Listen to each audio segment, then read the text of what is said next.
우주 만물을 창조하시고 인간이 어리석어서 사단에 속아서 이 땅에 떨어져서 오만 가지 고통 속에 살아가다가 지옥 갈 수밖에 없는 존재였는데 하나님께서 그리스도로 이 땅에 오셔서 하나님 모든 문제 해결해 주시고 하나님의 자녀 신분과 권세 누리게 하시고 또 땅끝까지 하나님 말씀과 복음을 증거할 수 있는 무너져가는 많은 현장을 살릴 수 있는 우리에게 하나님 천명 소명 사명을 주신 것 참으로 감사를 드립니다. 하나님 우리 함께하여 주시고 우리의 평생 현장을 살리고 모든 가정을 살리고 후대들을 복음으로 살리는 주역으로 쓰임받을 수 있도록 역사하여 주옵소서. 하나님을 떠나 이 땅에 질병과 많은 하나님 땅까지 저주를 받아서 지금 전 세계가 고통 가운데 있습니다. 하나님 교회가 먼저 잘 수칙을 지키게 하시고 우리 성도들과 우리나라 민족 모든 하나님 이 위기 속에서 하나님 잘 이겨내고 오히려 도약할 수 있는 발판이 될 수 있도록 주여 역사하여 주옵소서. 그리스도의 신 예수님의 이름으로 감사하며 기도드리옵나이다. 다들 영상 콘텐츠 잘 열심히 수고하셨습니다. 우리 장 1등 하셨는데 예상 밖으로 그런데 좀 잘 안 하려고 하다가 나중에 이제 열이 붙어가지고 열심히 하셨는데 한 가게 주인 자녀 딸 다 전도하시고 아까 보시는 게 시어머님이신데 어렵잖아요. 가까운. 다음에 도전에 시아버님 영접하셔야 되고 이제 그래서 며느리로 들어가서 온 가문을 복음화하는 거, 또 후대들을 제자로 만드는 게 얼마나 큰 축복입니까? 그래서 그렇게 또 영상도 다양하게 하셔가지고 은혜롭게 가장 많은 투표를 받으신 것 같고요. 우리 권사님도 택시 타고 가까운 거리인데 왜 택시 타고 다니는지 모르겠지만 그런데 그때 우리 1대1로 이렇게 만나는 시간이 어렵잖아요. 그래서 그 시간을 짧은 2, 3분밖에 5분밖에 안 걸리지만 항상 왔다 갔다 하면서 영접하신 거 보면 대단한 것인 것 같고, 그래서 300제자, 300영접 이렇게 그럼 300이라고 그러면 꼭 300명만 하라 그 말이 아니거든. 상징적으로 우리가 그러다가 30다락방 3명에게 생명을 나 같은 제자로, 행복한 제자로, 우리는 알잖아요. 복음 안에서 이 전도자의 삶이 세상에 그 어떤 것보다 행복하다는 걸 알고 있잖아요. 세상은 다 별게 아니거든요. 결국 고통과 아픔과 갈등과 미움과 그러거든요. 고생뿐이거든요. 그래서 근데 우리가 복음 안에 있으면 진짜 행복한 것을 우리는 알고 있잖아요. 그것을 전달하는 것이죠. 우리 소아는 앞으로 에스더 같은 복음 엘리트가 될 것 같아요. 그래서 자기 모습 나오니까 창피해가지고 고개를 확 숙이는데, 저도 그래요. 저도 제 설교 보면 창피해요. 그래서, 그래도 잘 하시고, 잘 커가지고, 우리 후대가 이 나라 민족과 세계 복음을 위해서 우리 후대가 진짜 복음 안에서 성공자가 돼야 돼요. 안 그러면, 이 복음 밖에서 되면은요, 망쳐요, 세상을. 그러니까 교회도 우리가 너무 가난하고 어렵게 살다가 부흥만 바라보다가 교회가 욕먹는 입장이 됐거든요. 저 어렸을 때는 그러지 않았어요. 우리 장로님, 우리 주변에 있는 모든 분들이 그 지역사회에서 다 리더자가 되고 교인이 많지 다 존경받는 사람이었어요. 지금은 한국 교회의 성도들 성공하지도 못하면서 그렇게 욕심 부리고 싸우고 말 안 듣고 외골수에 빠지고 이런 게 아직 체질화되어 있어요. 왜냐하면 이상한 사람들이 갈 곳이 교회밖에 없거든요. 교회는 누구든지 받아주거든요. 그래서 이런 저런 사람들이 다 있다고 생각을 하고, 그러나 여러분이 그 중에서 정말로 하나님이 원하시는 말씀대로 살아가는 제자들이 되시기를 축원드립니다. 오늘은 데살로니가 후서를 중심으로 하나님의 말씀을 나누고자 합니다. 사도 바울은 데살로니가 교회가 237 세계 복음을 위해서 끝까지 쓰임받기 위해서 그들의 잘못된 신앙을 지적하고 갱신해야 될 다른 복음과 전도사의 삶에 대해서 끝까지 말씀해 주고 있습니다. 여러분, 구원받는 것은요, 단순간이에요. 예수님 영접하고 그리스도 부활 믿으면 지금 구원받아요. 그러나 사람의 인격이나 여러 가지 모습으로 존경받을 수 있고 잘하는 것은 많은 시간이 필요합니다. 나이하고 관계없어요. 그래서 예수 믿으면 그냥 다시 한 살이에요. 영적으로는 그래요. 그러니까 어린아이가 태어나면 오줌똥 못 가리고 막 그러지 않습니까? 케어해 줘야 되지 않습니까? 그러니까 여러분이 그걸 나이 관계없이 교회 처음 오면 그런다니까요. 예. 술, 담배 하나도 못 끊어요. 세상에. 좀 욕하는 것도 그거 못 참아요. 예. 인간 갈등 그거 조금도 못 참는다니까요. 부인 괴롭히고요. 아빠가 남자가 됐는데 막 부인 괴롭히고 그렇게 짐승 같은 수준이 된다니까요. 그 짐승을 거듭나게 해서 인간다운 인간으로 만들어야 돼요. 그러니까 그게 예수 믿는 지 10년 된 사람이 20년 된 사람이 있고 몇 대 믿는 사람이 있으니까 다르거든요. 그러니까 이제 먼저 이런 은혜 속에 있는 분들이 그분들을 잘 케어해 주셔야 돼요. 영적으로 잘 성장할 수 있도록. 우리들도 이제 그래서 사도 바울처럼 양육 대상자를 237과 4차 산업시대에 필요한 제자가 될 때까지 복음과 하나님의 말씀과 전도자의 삶으로 그들을 양육해야 되겠습니다. 그러기 위해서는 먼저 우리 교단에서 성경적 전도 시스템을 만들었잖아요. 그게 5기초라고 해요. 근데 그게 다락방 팀사역, 미션홈, 전문사역, 전문교회, 지교회입니다. 내용을 간단하게 핵심적인 것만 설명드리자면, 이 다락방은 뭐냐.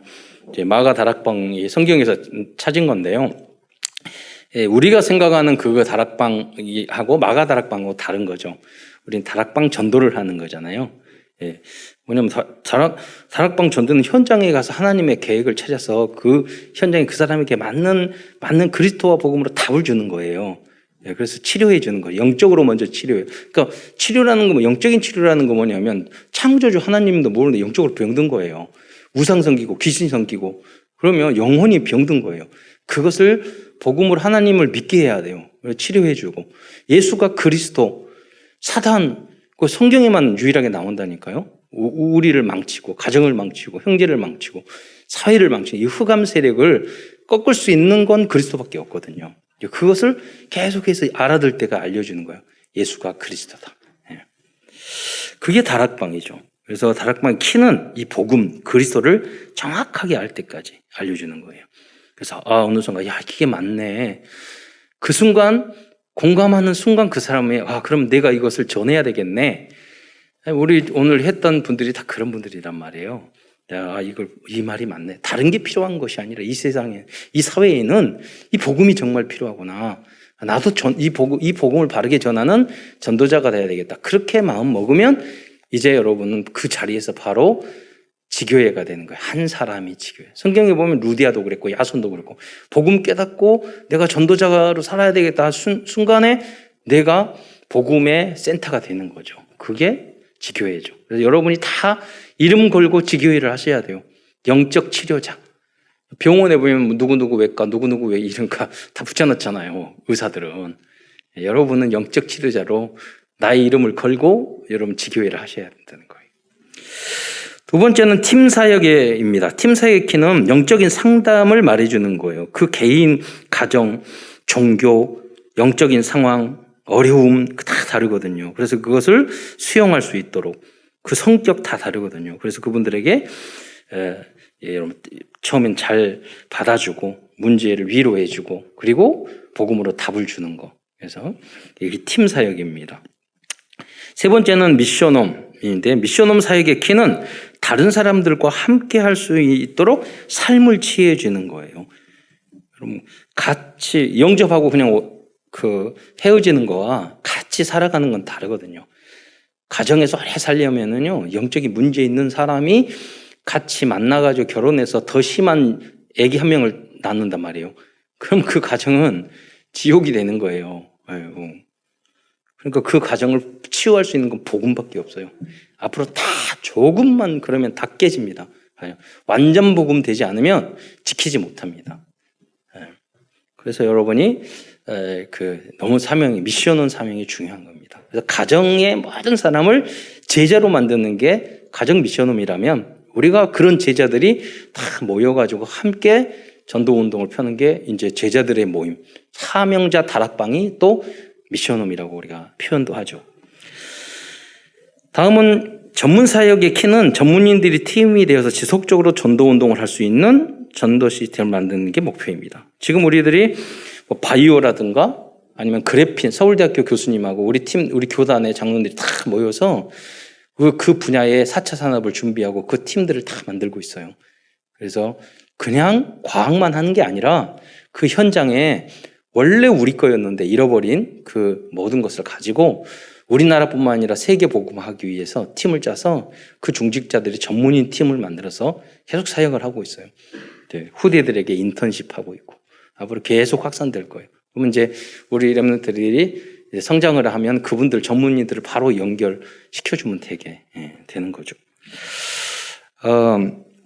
그래서 뭘 해야 되느냐? 그 안에 전문 교회를 해야 돼요. 전문인의 모임. 교회라는 거 뭐냐? 현장을 살리는 거예요. 말씀을 증거하는 거예요.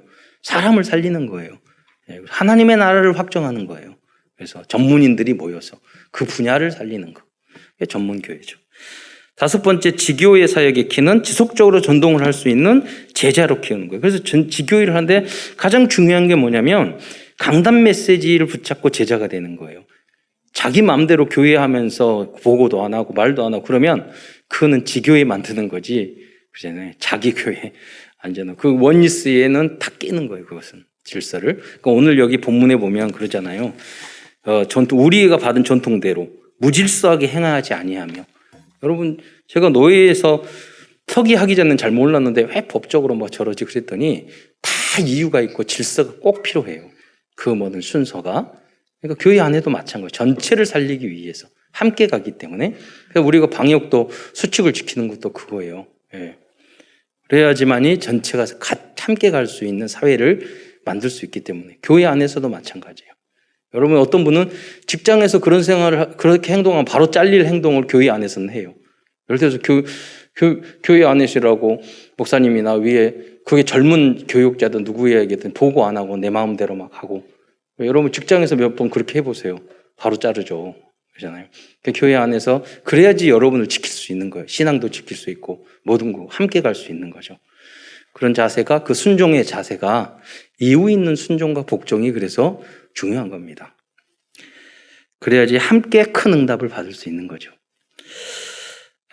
사도 바울은 데살로니가 교회의 이 문제점을 치유해서 세계복음화에 기여하는 교회로 세우기 위해서 2번째 이렇게 강건한 권면의 말씀을 주고 있습니다.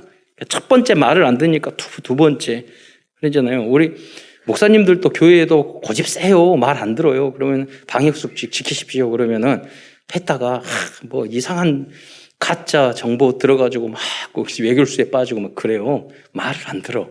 그래요. 그러면 어떻게 해? 강하게 이야기를 해야 돼. 또 강하게. 다 마찬가지예요. 사도 바울의 입장에서도 이거 당연히 지켜야 될 거. 뭐 그건 진리나 구원과 관계없어요. 당연히 해야 될 것을 안 하니까 그걸 강하게 또 이야기했던 거예요. 성경에는 그런 흐름이 있다니까요. 그러니까 우리도 마찬가지예요. 여러분이 이렇게 하는데 안 하시면은 강단에서 이렇게 하십시오 그러면은 우리는 그게 불순종 체질이 잘 안 돼요. 순종에. 그래서 또 말씀 듣고 또 말씀을 듣고 내가 기도하면서 내가 이거를 잘못했지. 그래서 갱신해서 이전권 지나갔으니 거듭나야죠. 그래서 그게 성장이니까. 그래서 예배가 계속. 그러니까 여러분이 말 안 들으니까 목사가 밥 먹고 살잖아요. 계속 한 번 딱 말했는데 메시지 싹 들어버리면 할 일이 없잖아요. 그것도 감사해요.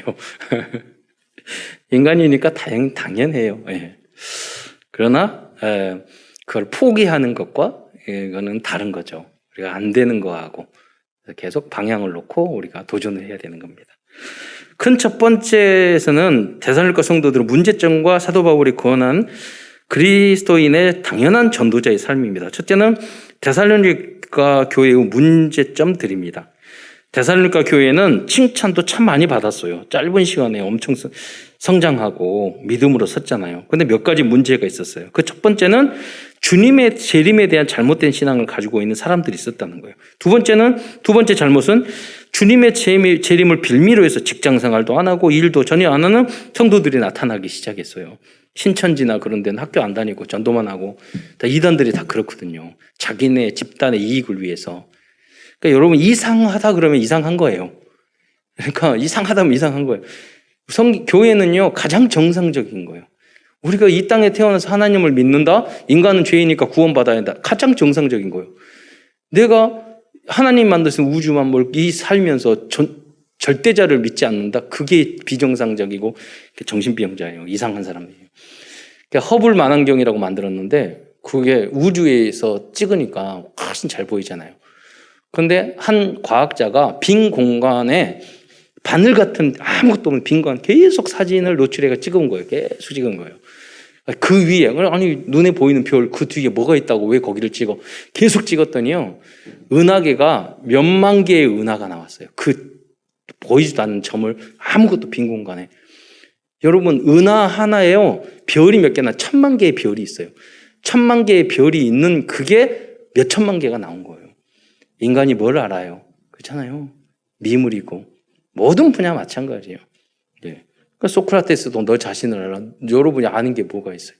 계속 질문하면 몰라요. 소크라테스가 그걸 깨달은 거예요. 나는 내가 모른다는 건 안다.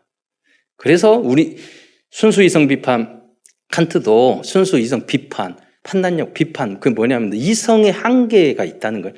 아무리 인간이 해도 그래봤자 비판한 거예요. 안 돼. 그래서 이성 한계로서 종교. 그러니까 인간의 이성도 해야죠. 존중받아야 되죠. 그러나 우리는 그걸 뛰어넘는 영원한 것이 있다는 걸 알아야 돼요. 그걸 당연한 거잖아요. 과거에 우리 조상은 천지신명이라도 하고 하늘님 하면서 당연하게 했어요. 이게 별것도 아닌 과학이 생기면서 우리는 절대적으로 안 믿잖아요. 우리가 영적으로 병들어 버린 거예요. 비정상적이 된 거예요. 그래서 여러분 알려줘야 돼요. 그럼 믿음은 어떻게 생기냐? 그 사람의 이성과 판단, 오감으로 환경을 들어오거든요. 믿음은 어떻게 들어요? 들으면서 나잖아요. 그럼 그 사람이 지능이 좀 낮으면 낮은 수준으로 내가 공감을 해야지 믿음이 들어오는 거예요. 좀 엘리트면 엘리트답게 말을 해서 그 사람이 공감했을 때 그 구멍으로 나머지가 아 그래 맞아 들어온단 말이에요. 그러니까 여러분이 전도 고민을 하고 그분들에게 답을 지적 수준이 나서 거기 학벌이라든가 이런 거에 환경이나 이런 부분에 맞게끔 답을 줘야 돼요. 가정에 너무 문제가 있다. 거기에 답을 줘야 되고. 영적으로 너무 괴롭고 정신적인 문제가 있고 그러면은 거기에 대해서 답을 주고 그러잖아요. 그래서 여러분이 전도 고민을 하고 그 현장에 맞는 답을 그래서 많은 생각을 해야 되는 거예요. 전도는 그냥 외골수를 하는 게 아니라 여러분 지금 영접하고 이런 것도 보세요. 그냥 한 게 아니에요. 수백 번, 수천 번 연습을 하고 또 듣고 훈련 받고 그래서 영접 메시지가 거기 현장에 맞게 자연스럽게 나오는 거죠. 우리 권사님은 초등학교 필리핀 가고 초등학교 1학년 영어 수준이었는데 와가지고 정말 전도하고 싶어가지고 영어로 다 외우셔가지고 그거 영어로 그렇게 했으면요 모든 언어 다 할 수 있어요. 그렇잖아요. 아무도. 처음에는 그냥 뜻도 모르고 그냥 그 음성만 다 외워버렸더라고요. 그러니까 강력 이런 것이 없는 거예요. 그래서 눈치채고 좀 그런 것도 하면 더 좋겠다고 2학 남기면 확실하게 하면 더 좋으니까 그랬더니 또 계속 도전해서 또 짧게 이렇게 영접 메시지를 하시고 그래서 우리가 다 할 필요는 없지만 먼저 가는 사람이 있고 나중에 가는 사람이 있잖아요. 그래서 여러분이 다 따라가시기 바랍니다. 좀 늦더라도. 자, 그래서 여러분 이 사람들이 비정상적으로 이렇게 생활을 하다 보니까 직장 생활도 안 하고 그랬던 겁니다. 세 번째 큰 문제는 이렇게 잘못하고 있는 성도들은 사도 바울이 직접 권면했음에도 불구하고 순종하지 않았다는 것입니다. 네. 이게 우리 인간의 체질이죠. 그러면서 이제 데살로니가 성도들에게 사도 바울은 다음과 같은 말씀을 주셨습니다. 그 뭐냐면 삶에 대한 데살로니가 전서 그래서 5장 8절로 22절까지는 19가지 전도자의 삶에 대해서 말씀하고 있어요. 쭉 이게 영상으로 한번 저기 자막을 보여주시면 제가 이제 읽으면서 설명하겠습니다. 19가지가 되기 때문에 그만큼 사랑하고 이렇게 권해주고 싶은 말씀이 많다는 거죠. 데살로니가 교회를 향해서. 그래서 5장 8절에 보면 믿음과 사랑에 호심경을 붙이고 우리 안에는 흉배라고 하거든요. 전진갑주. 이 세상 살다 화살 팍 누가 부부 사이에 누가 말을 팍 해버리면 내가 호심경을 붙이면 마음의 상처가 안 받는데 준비가 안 돼 있었잖아요. 확 받아서 내가 치명적이 될 수 있단 말이에요. 그러니까 항상 그 예비가 돼 있어야 돼요. 직장 생활도 마찬가지고 그렇습니다. 그래서 믿음과 사랑의 호심경을 붙이고 구원의 소망을 투구를 쓰고 피차 권면하고 11절에 보면 서로 덕을 세우라. 이 서로 덕을 세우라는 거 현대인의 성경에는 서로 도와주라. 구원하고 관계없잖아요. 그러나 그리스도인은 당연히 이렇게 변화해 가야 되는 겁니다. 5장 12절부터 13절에 보면 너희 가운데 수고하고 다스리는 자를 알고 가장 귀히 여기라. 어떤 분은 신앙생활 열심히 하는데 목사님들은 순종하지 않고 그런 분이 있어요. 여러분 교회 안에서 우리 렘넌트들이 어떤 문제 있으면 카톡에 가지고 물어보고 이런 그런 렘넌트들은 영적으로 반드시 성공을 해요. 그러잖아요. 근데 잘못하면 여러분이 원래 그러거든요. 하나님 안 믿고 불순종하고. 그러니까 여러분 목사님 뭐라고 심하게 안 하니까 여러분 목사님을 거역하고 그럴 수가 있어요. 불순종하고. 그거는 초급 신앙이에요. 이제 여러분 이제 성장을 해서 고급 신앙에서 목사님이나 메시지 전하는 소중하게 보이고 다 보고하고 소통하고 이럴 정도로 여러분이 성장을 하셔야 돼요. 그거는 부모 관계도 마찬가지고 직장 사회 어디를 가든지 마찬가지예요. 그래서 알고 가장 귀히 여기시기 바랍니다.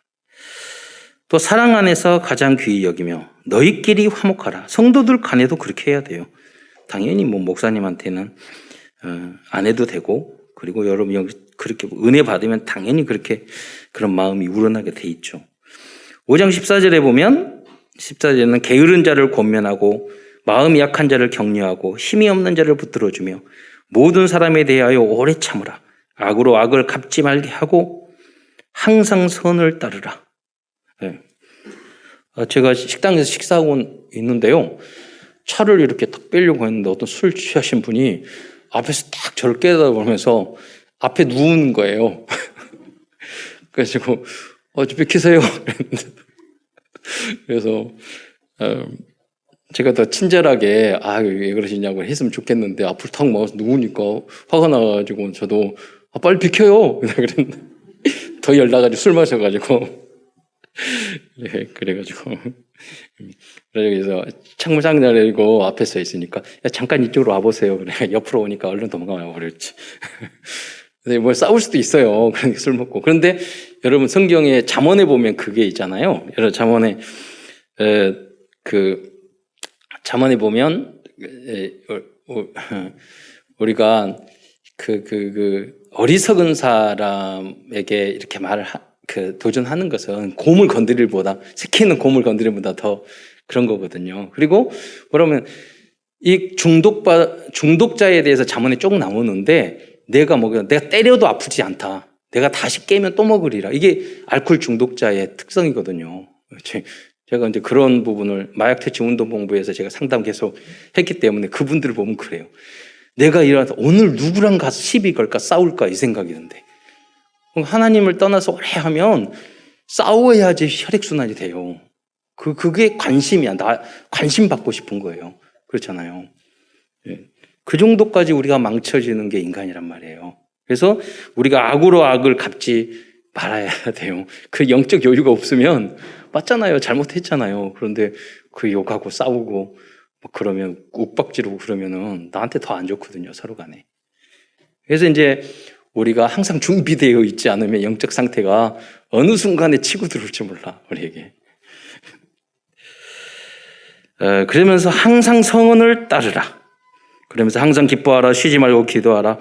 범사에 감사하라. 성령을 소멸치 말며. 네, 그렇습니다. 여러분 하나님이 어떤 감동을 다 줄 때도 있어요. 그럴 때 그 마음을 소멸하면 안 돼요. 봉사하거나 누구를 돕거나 헌신하거나 그럴 때 하나님이 다 그때 마음을 주실 때가 있어요. 그럼 거기에 따라서 우리가 움직이면 나중엔요 하루를 지나고 며칠 지나면 내가 성령인데 이거 하나님이 하셨구나 하는 것을 다 느끼게 돼요. 그래서 성령 충만, 날마다 성령 충만이 필요한 거예요. 그리고 예언을 멸시치 말고 이 예언의 말씀이거든요. 그래서 공동 번역에는 성령 감동을 받아 전한 말씀을 멸시하면 그런 말씀을 증거할 때 나의 수준으로 저 말이 맞기도 하고 안 맞기도 하고 그러거든요. 나의 영적, 나의 믿음의 상태, 나의 성격, 나의 이성 수준으로. 그러니까 이 예언의 말씀을 잘못하면 나의 수준으로 멸시할 수가 있어요. 제가 안 맞네, 틀리네. 예. 그래서 하나님 말씀을 받을 수 있는 수준은 여러분 되셔야 돼요. 그리고 겸손하게, 정직하게 바라보면은요, 그 말이 맞아요. 예. 그래서 5장 21절에 보면 범사해하려 좋은 것을 취하고 악은 모양이라도 버리라. 어떻게 이렇게 할 수 있겠어요, 인간이. 그런데 이거는 완전 복음, 완전 사랑, 완전 거룩. 향해서 우리가 도전해야 될 절대 목표를 하나님이 우리에게 주신 거예요. 하나님이 거룩하니 너희도 거룩하라 그랬잖아요.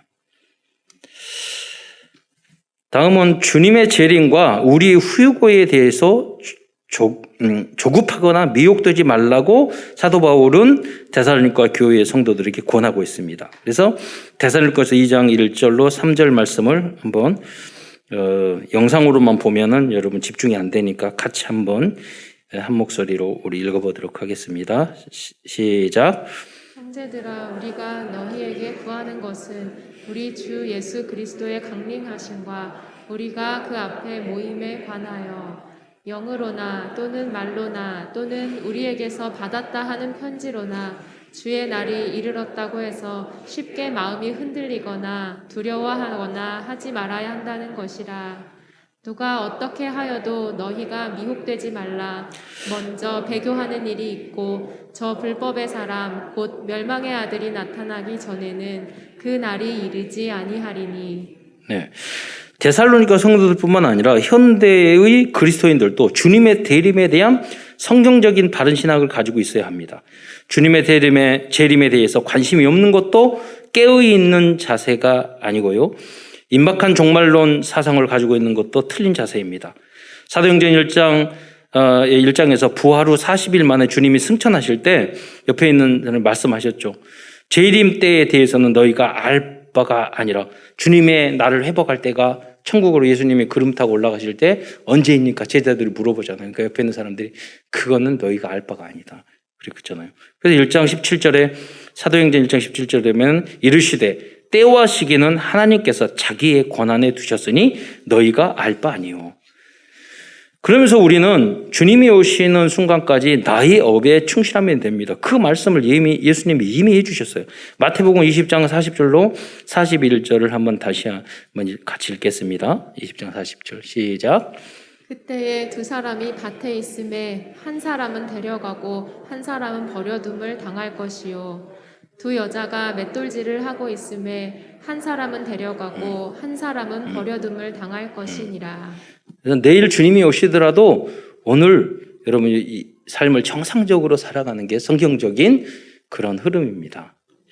세 번째로 사도 바울은 데살로니가 성도들에게 손으로 일하기를 힘쓰라고 권하고 있습니다. 데살로니가전서 4장 11절에 보면 또 너희에게 명한 것 같이 조용히 자기 일을 하고 너희 손으로 일하기를 힘쓰라.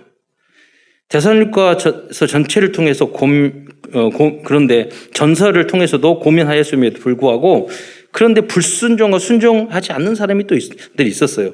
그래서 데살로니가 후서 3장 10절로 15절에서는 더욱 강경하게 책망하고 있습니다. 두 번째 편지죠. 데살로니가 후서 그래서 3장 10절에 보면은 제가 읽어보면 우리가 너희와 함께 있을 때에도 너희에게 명하기를 누구든지 일하기 싫거든 먹지도 말라 하였더니 여러분이 뭐 좀 게으르고 체질이 그러는데 주님이 재림 온다 그러면은 일 안 할래 이렇게 할 수도 있는데 사람마다 다르잖아요. 여러분 그런 영적으로 약한 사람이 있으면 여러분이 성경 봐봐 일하기 싫거든 먹지도 말라고 그랬었는데 이렇게 말하지 마시고요. 예, 그분들한테는 복음이 중요해. 예, 그래서 이렇게 힘을 주고, 그러나 달리는 말에 채찍을 가한다 그러잖아요. 여러분 성도들 이렇게 사명자인데 다 할 수 있는데 영접 이런 거 말 안 들고 안 하는 사람이 있어요. 그 목사님 그런 걸 보고 하라고 왜 안 하냐고 성경 읽고 우리 한글 알면 다 하잖아요. 근데 그런 분들 믿음도 있고 다 해야 되는데 안 하는 분들이 있으면 그분들 위해서는 또 말을 해야 되는 거죠. 예.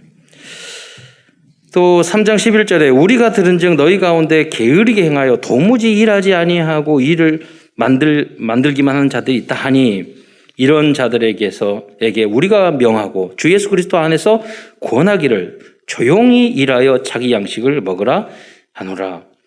그러니까 여러분 뭐 일도 별로 열심히 안 하는 사람들이 말이 많아요. 누가 뭐 상관은 어떠니 누가 어떠니. 그러나 진짜 일하는 사람은 조용히 자기 역할을 직장에서 하죠. 13절에 보면 3장 형제들아 너희는 선을 행하다가 낙심하지 말라. 여러분 이제 성실하게 일을 하다 보면 괜히 억울한 일을 당하고 낙심할 일이 생겨요. 그런다고 우리는 포기해서는 안 돼요. 누가 이 편지에 한 우리의 말을 순종하지 않으냐 하거든 그 사람을 지목하여 사귀지도 말고 그로 하여금 부끄럽게 하라.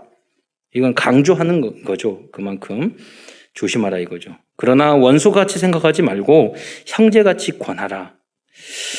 그래서 우리들도 이러한 말씀을 붙잡고 직장에서나 교회에서도 우리가 죽도록 충성하는 모든 성도들과 렘넌트 우리 후대들이 되시기를 축원드립니다. 여러분이 일이 힘들지만 일하고 싶어도 못할 때가 금방 와요. 그래서 그 순간에 여러분 감사하면서 일을 하셔야 돼요. 이러한 사명을 완수하기 위해서는 그래서 우리가 영적인 힘과 깊은 호흡과 기도와 건강관리도 꼭 필요한 겁니다. 어느 정도 그래서 이건 당연한 필요하고 절대적인 지혜. 우리 하나님의 성전이잖아요. 그러니까 우리 몸 관리를 잘 해야 된단 말이에요. 잘못됐는데 비타민도 먹고 저도 비타민 C 그러는데 확실하게 효과가 뭐냐면 잇몸에 피 났을 때 비타민 먹으면 바로 없어지잖아요. 비타민 C 먹으면 이건 관리해야 돼요. 치과도 여러분 자주 가셔야 돼요. 미리미리 뭐든지 당연히 닥쳤는데 문제 크게 만들어 놓고 그 다음에 하는 것보다는 좀 이상하면은 여러분 얼른 우리 보험 잘 돼가지고 얼마나 좋습니까? 그게 지혜예요, 여러분. 나이가 드시면 건강만 생각해야 돼요. 왜냐하면 우리가 복음 가졌으면 얼마든지 현장에서 일할 곳, 복음 전할 곳 많아요. 근데 아프면 아무것도 못 하잖아요. 그래서 그런 의미를 가지고 건강을 위해서 미모를 위해서 그러라는 것이 아니라 우리의 목표는 복음 전하기 위해서 나의 역할을 잘 이 땅에 살면서 하기 위해서 건강을 잘 지켜야 나가야 되는 겁니다. 이렇게 말하는 저도 잘 못해요. 그래서 그런다고 여러분이 우리가 못한다고 우리 목표를 잃어버리면 안 돼요. 큰 두 번째에서는 237 시대와 4차, 5차 산업 시대를 미리 준비하기 위해서 그리스도인들이 붙잡아야 할 7가지 흐름, 영어로는 이 메인스트림에 대해서 간단히 말하겠습니다.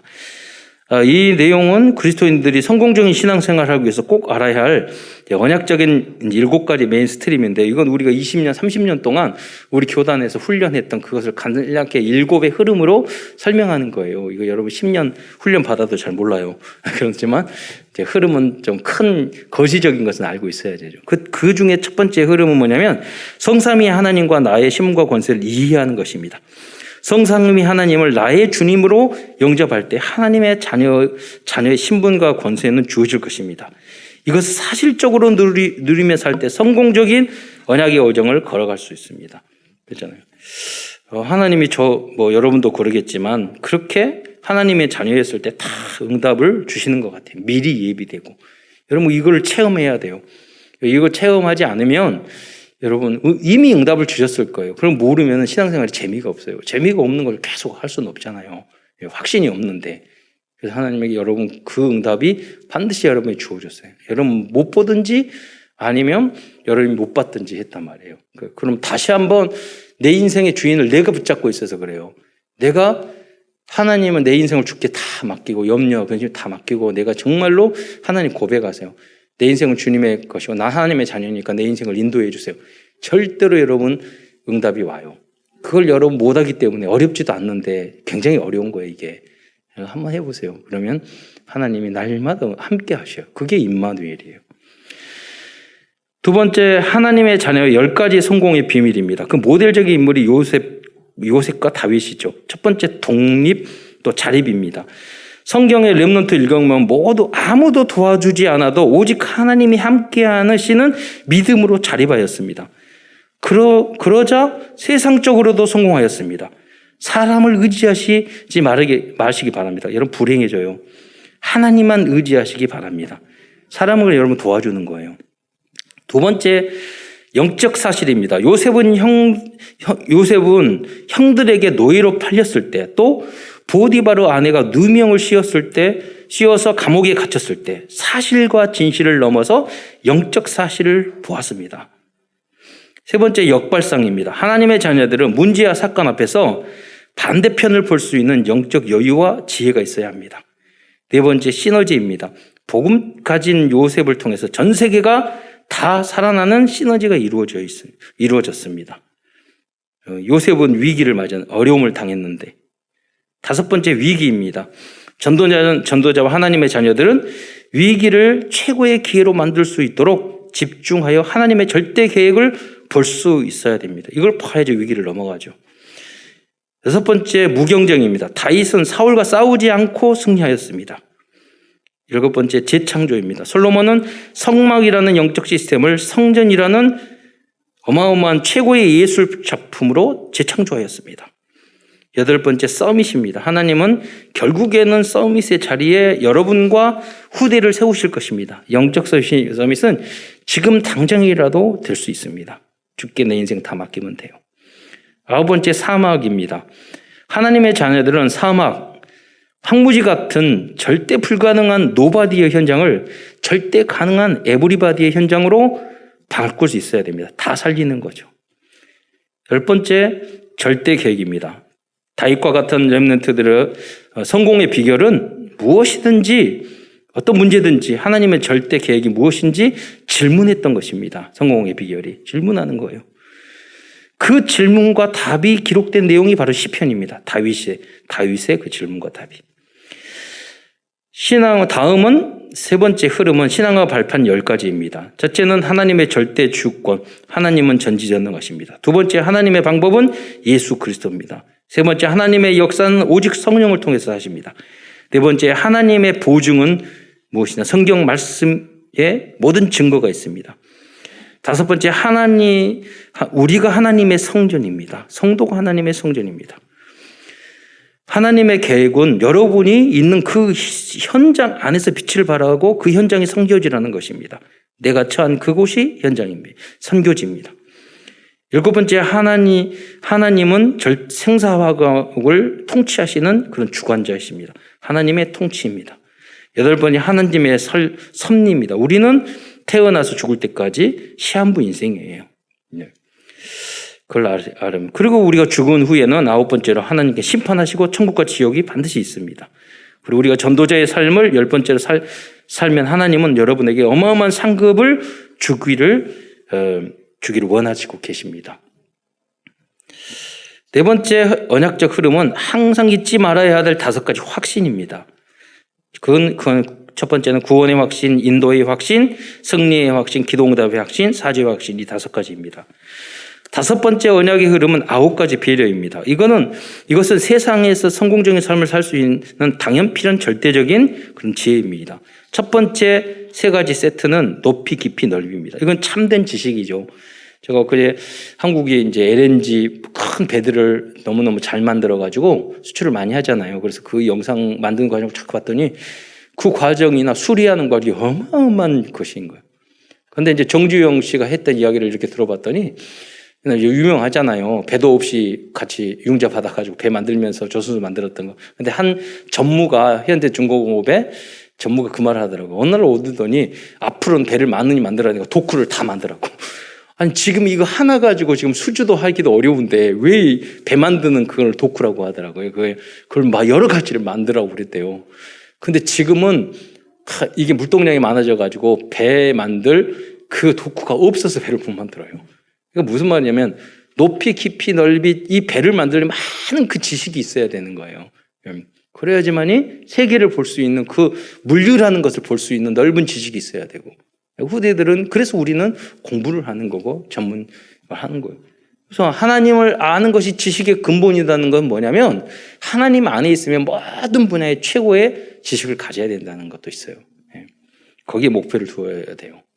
무식하면 안 돼요. 자랑 아니에요. 여러분, 성경이 무식한 책 절대 아니에요. 여러분, 번역하기 위해서 히브리, 헬라어, 라틴어 다 해서 우리에게 그 언약이 여기까지 왔어요. 그렇기 때문에 우리는 전도할 때도 깊이 있게 해야 돼요. 현장을 잘 보면서 전문성 있게 해야지 지속되고 되는 거고 이 시대를 변화시킬 수 있지 무식하게 하면은 한계가 있어요. 그래서 한 분야는 여러분 최고가 될 수 있잖아요. 여러분 복음에 대해서. 또 위아래 옆입니다. 이것을 잘 할 때 꼭 필요한 사람이 될 수 있어요. 윗사람한테는 불순종하고 아랫사람은 밟고 옆에 사람은 시기질투하고 그러면요 필요 없는 사람 돼요. 그런 사람들은 꼭 그런 인간들이 있어요. 또 과거, 현재, 미래입니다. 이것을 종합적으로 볼 때 바른 판단과 지혜로운 결정을 할 수 있습니다. 그게 역사죠. 여섯 번째 흐름은 미리 보는 62가지 전도 시스템과 전도자의 삶입니다. 이것은 미리 보고 누리는 평생의 응답이고 걸어가야 될 언양이면서 우리들이 계속 받아야 될 훈련들이죠. 62가지.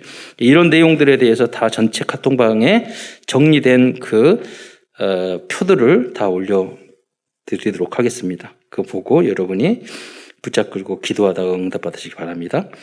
7번째 흐름은 교회의 축복을 이해하는 것입니다. 교회의 주인은 하나님이시고 교회의 머리는 그리스도입니다. 성도는 교회의 지체입니다. 하나님이 이 땅의 교회를 통하여 모든 하나님의 뜻을 이루어 가십니다. 그래서 교회 안에서 드려지는 예배와 기도는 모든 것을 움직일 수 있는 하나님의 영적 시스템입니다. 여러분 예배가 왜 중요하냐면 여러분 만약에 어떤 사람이 있는데 계속 여러분들 욕을 해보세요. 그 파장이 사람을 죽인다고요. 나쁜 말 계속 해보세요. 근데 우리가 예배 드릴 때 찬양도 그렇고 메시지도 모두 하나님의 이 파장이 달라요. 살리는 파장이에요. 그러니까 여러분 예배 드리는 찬양하고 예배 드리고 이렇게 눈빛도 다 파장이 돼가지고 불빛도 그래서 여기가 여러분 치유하는 그 영적 치유가 되는 거예요. 그래서 예배가 굉장히 중요해요. 사실적으로도. 예. 여러분 가정 분위기가 지옥 같은데 직장 분위기 지옥 같은데 보세요. 나를 계속 병들게 만들어요. 그러니까 여러분 설렁탕이 있는데 이렇게 똑같은 설렁탕인데 소금 안 들으면 맛 없잖아요. 그러니까 똑같은 말을 해요. 그러나 그리스도 복음 그게 생명 소금이잖아요. 하나님 들어가면요 맛이 완전히 달라져요. 그게 예배거든요. 우리가 하는. 여러분 뭐 평상시에 하나님 예수님 복음 이야기하면 미친 사람이라고 할 거 아니에요. 집중해서 우리가 예배 시간에 그렇게 할 수 있단 말이에요. 또한 교회는 영원한 천국에까지 이르는 대로 시작이고 천국을 향하는 플랫폼이며 터미널입니다. 교회는 흑암과 저주의 재앙을 막는 창조의 빛을 발하는 영적인 태양과 같은 역할을 해야 합니다. 그래서 우리 한국 이상한 목사들이 말도 안 듣고 말이야 뭐 외골시에 빠져 이해는 해요. 그럼 정치를 하든지 차라리 우리는 하나님의 나라예요. 예수님이 무슨 독립운동하고 정치하고 사도 바울이 그랬어요.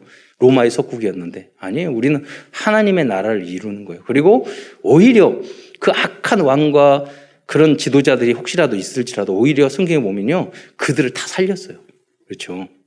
대적하고 싸우고 그렇게 하지 않고 오히려 필요한 사람이 됐다니까요. 렘넌트는 그렇게 하셔야 돼요. 정치, 민주주의 중요하지만 그걸 뛰어넘는 하나님의 나라에 하나님의 정치를 우리를 해야 돼요. 영적인.